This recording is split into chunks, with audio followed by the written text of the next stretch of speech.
ಕೆಲ್ಸ ಮಾಡಿ ಅಂದ್ರೆ ಎಲ್ಲ ಸೋಂಬೇರಿಗಳಾಗೋಗ್ಬಿಟ್ಟಿದ್ದಾರೆ.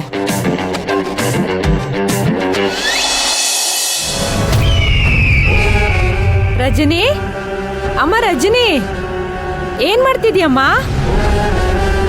ರಜನಿ ಅಮ್ಮ, ಕೂತ್ಕೊಳ್ಳಿ. ತಗೋಮ್ಮ. ಮನೇಲಿ ಪೂಜೆ ಮಾಡಿದ್ದೆ. ನಿನ್ಗೆ ಒಳ್ಳೇದಾದ್ರೆ ಮೂಕಾಂಬಿಕಾ ದೇವಸ್ಥಾನಕ್ಕೆ ಬರ್ತೀನಿ ಅಂತ ಹರಿಸ್ಕೊಂಡಿದ್ದೆ. ಅದರ ಪ್ರಸಾದ ಇದು. ಕೂತ್ಕೊಳ್ಳಿ ಅಮ್ಮ. ಹಾ. ಅದ್ಯಾವ ಜನ್ಮದಲ್ಲಿ ಬಿಟ್ಟು ಹೋಗಿರೋ ಸಂಬಂಧನೋ ಗೊತ್ತಿಲ್ಲ ಅಮ್ಮ. ತಾಯಿ ಇಲ್ದೇ ಇರೋ ನನಗೆ ತಾಯಿ ಹಾಗೆ ಸಿಕ್ಕಿದ್ದೀರಾ. ಅಯ್ಯೋ, ತಾಯಿ ತರ ಏನಮ್ಮ, ತಾಯಿಂತಾನೆ ಅನ್ಕೋ. ಹೌದು, ಹೇಗಿದೀಯಾ? ನಿನಗೆ ಇಬ್ರು ತಮ್ಮಂದ್ರಿದಾರಂತಲ್ಲ, ಅವರೆಲ್ಲ ಏನ್ ಮಾಡ್ತಿದ್ದಾರೆ? ಎಲ್ಲಿದ್ದಾರೆ? ಚಿಕ್ಕವನು ಸತ್ಯ ಅಂತ ಕಾಲೇಜ್ಗೆ ಹೋಗ್ತಾ ಇದ್ದಾನೆ. ಪಕ್ಕದಲ್ಲೇ PG ಇದೆ, ಅಲ್ಲೇ ಇರ್ತಾನವನು. ಅವಾಗ ಬಂದ್ ಹೋಗ್ತಾ ಇರ್ತಾನೆ. ದೊಡ್ಡವನ್ ಹೆಸರು ಸ್ಯಾಂಡಿ ಅಂತ. ಓದ್ ಮುಗಿಸಿದಾನೆ, ಏನು ಕೆಲಸ ಮಾಡಲ್ಲ. ಪೋಲೆ ಹುಡುಗರು ಸವಾಸ ಮಾಡಿ ದಾರಿ ತಪ್ಪೋಗಿದ್ದಾನೆ. ಏನಾದ್ರೂ ಮಾಡಿ ಅವನ್ನ ಒಳ್ಳೆ ದಾರಿಗೆ ತರಬೇಕು ಅಂತ ಪ್ರಯತ್ನ ಮಾಡ್ತಾನೆ ಇದ್ದೀನಿ, ಆದ್ರೆ ಆಗ್ತಾನೆ ಇಲ್ಲಮ್ಮ.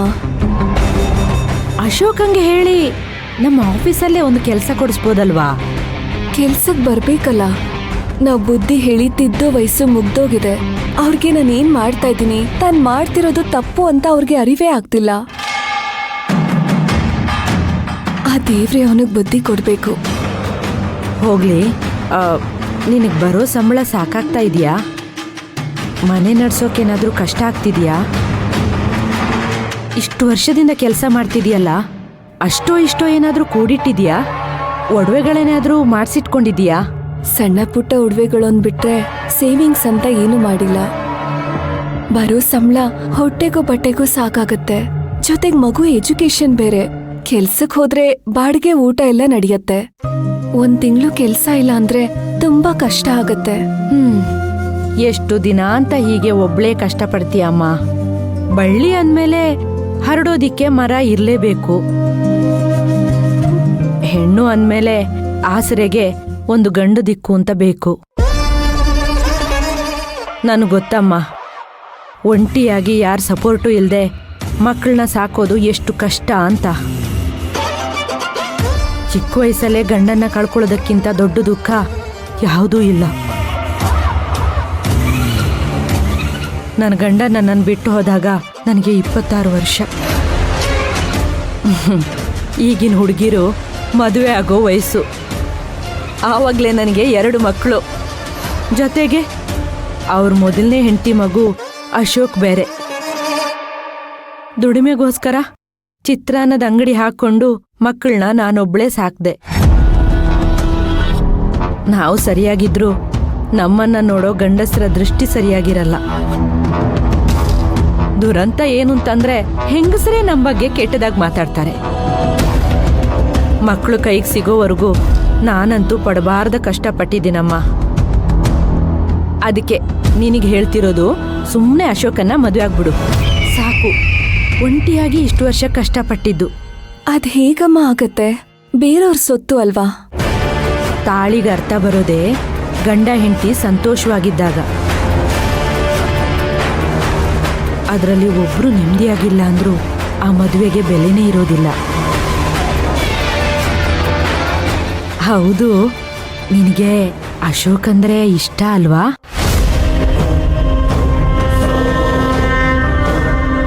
ಇಷ್ಟ ಇದೆ ಅಂತ ನಮ್ಗೆ ಯೋಗ್ಯತೆ ಇಲ್ದೇ ಇರೋದನ್ನ ಪಡ್ಕೊಳಕ್ ಆಸೆ ಪಡ್ಬಾರ್ದು ಅಲ್ವಾ ಅಮ್ಮ? ಅಲ್ಲ, ನಿನಗೇನಮ್ಮ ಕಮ್ಮಿ ಇದೆ? ಗುಣ ಇಲ್ವಾ? ಓದಿಲ್ವಾ? ಅಶೋಕನ್ಗೆ ಹೇಳಿ ಮಾಡಿಸಿದ ಜೋಡಿ ನೀನು. ಅಶೋಕನ್ಗೆ ಇಷ್ಟ ಇಲ್ಲ ಅಂದ್ರೂ ಅವನು ಶಿವಗಾಮಿ ಜೊತೆ ಜೀವನ ಮಾಡ್ತಿದ್ದಾನೆ.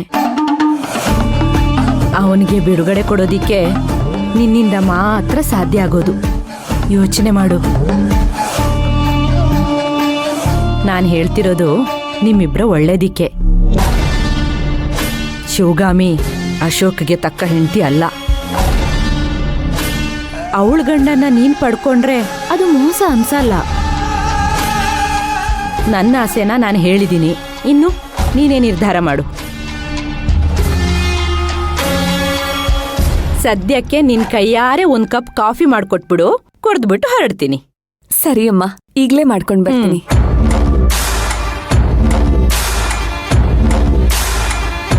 ಓ, ಅಂದ್ರೆ ಅಶೋಕನ್ ಮೇಲೆ ಇವಳಿಗೂ ಆಸೆ ಇದೆ ಅಂತ ಆಯ್ತು. ಇವಳಿಗೆ ಅಶೋಕ್ ಮೇಲಿರೋ ಆಸೆ ಶಿವಗಾಮಿಗೆ ದುಃಖಕ್ಕೆ ಮೂಲ. ಒಂದೆರಡು ಸಲ ತಲೆ ತಿಂದ್ರೆ ಇವಳು ಒಪ್ಕೊಂಡ್ಬಿಡ್ತಾಳೆ.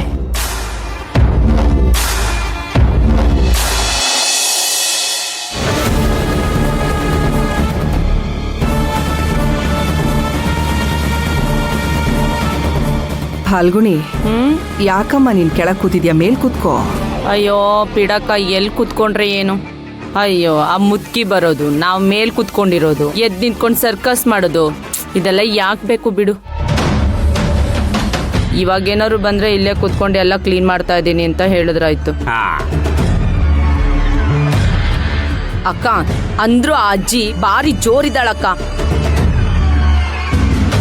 ನಾನು ಹಳೆ ಊರ್ಮಿಳ ಆಗಿದ್ದಿದ್ರೆ ಅದ್ರ ಕಥೆನೇ ಬೇರೆ ಇರ್ತಿತ್ತು. ಪರಿಸ್ಥಿತಿ ಸರಿ ಇಲ್ವಲ್ಲ, ಕೈ ಬಾಯಿ ಕಂಟ್ರೋಲ್ ಮಾಡ್ಕೊಂಡು ಕೂತಿದ್ದೀನಿ.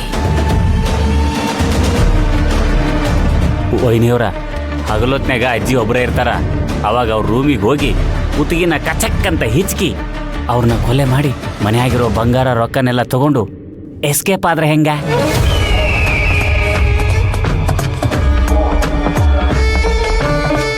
ವೈನಿಯವರ ಏನು ವಿಚಾರ ಮಾಡಕತ್ತೀರಿ? ನಾ ಹೇಳಿದ್ದು ಬರೋಬರ ಐತಿಲ್ಲ? ಈಗ ತಾನೇ ಮನೆ ಒಳಗಡೆ ಬಂದಿದ್ದೀವಿ, ಸ್ವಲ್ಪ ದಿನ ಸುಮ್ಮನೆ ಇರು, ಆಮೇಲೆ ನೀನ್ ಹೇಳ್ದ ಹಾಗೆ ಮಾಡೋಣ. ಯಪ್ಪ ಹೇಳ್ರಿ, ನಾ ಸುಮ್ಮನೆ ಮಾತು ಹೇಳಿದ್ರೆ ನೀವು ಅದು ಮಾಡ್ಲಿಕ್ಕೆ ಹೊಂಟೇರಿ. ಈಗ ಪೊಲೀಸ್ ಕೈಯಿಂದ ತಪ್ಪಿಸ್ಕೊಂಡು ಎಲ್ಲೇ ಬಚ್ಚಿಟ್ಕೊಂಡಿವಿ. ನೀವೇನಾದರೂ ಹಂಗೆ ಮಾಡಿದ್ರ ಜೈಲ್ನಾಗ ಕುತ್ಕೊಂಡು ಮುದ್ದಿ ಮುರಿಬೇಕಾಕೈತ್ರಿ. ನೀನ್ ಆಚೆ ಇದ್ದು ಏನ್ ಪ್ರಯೋಜನ ಹೇಳು? ಈ ಕೆಲ್ಸನ ನೀನೇ ಮಾಡು, ಮಾಡಿ ಒಡವೆನ ನನಗೆ ತಂದ್ಕೊಡು. ಹೋಗಿ ಪೊಲೀಸ್ನವ್ರಿಗೆ ಸರೆಂಡರ್ ಆಗ್ಬಿಡು.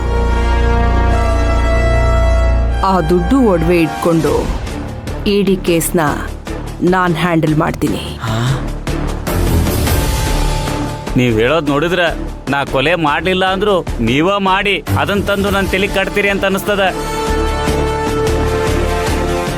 ಅಕ್ಕ ಇದು ಒಳ್ಳೆ ಐಡಿಯಾನೇ ಅಲ್ವಾ? ಏಯ್ ಸುಮ್ನಿರ, ನೀನು ಹೇಂತೀಯ ವೈರಿನೋ? ಮೊದಲು ನಿನ್ನಿಂದ ಎಸ್ಕೇಪ್ ಆಗ್ಬೇಕು. ನಾನು ಬಾಂಬೆಗೆ ಹೋಗಿ ವಡಾಪಾವ್ ಮಾರಿ ಜೀವನ ಮಾಡ್ತೀನಿ, ಆದ್ರ ಮೊದಲು ನಿನ್ನಿಂದ ತಪ್ಪಿಸ್ಕೋಬೇಕು. ನೀನು ಅದಕ್ಕೆ ಲಾಯಕ್ಕಿರೋದು. ತಪ್ಪು ಮಾಡೋಕ್ಕೂ ಧೈರ್ಯ ಬೇಕು. ನನ್ನ ಮಗ ರಾವಣಿದ್ದ, ಹೊಡೆದ್ ಬಾರೋ ಅಂದ್ರೆ ಕಡಿದ್ಬಿಟ್ಟು ಬರೋನು.